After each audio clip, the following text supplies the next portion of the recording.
N സങ്കടങ്ങൾ തീർത്തതിനാലല്ല,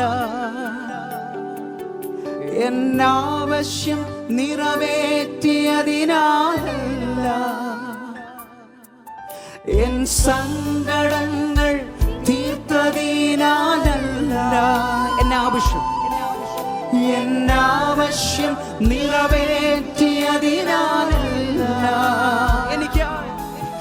എനിക്കായി മരിച്ചതില്ല, ഞാനെന്നും അങ്ങേ ആരാധിച്ചിടും. ഈ ബോധ്യത്തോടെ ചേർന്ന് വേണം.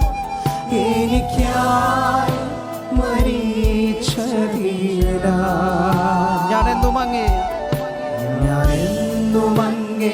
ആരാധിച്ചു. അക്കരങ്ങളെല്ലാം ഉയർത്തി പറഞ്ഞ് യേശുവേ, യേശുവേ ആരാധനേ, യേശുവേ ആരാധനേ, യേശുവേ യേശുവേ ആരാധനേ, യേശുവേ ആരാധനേ.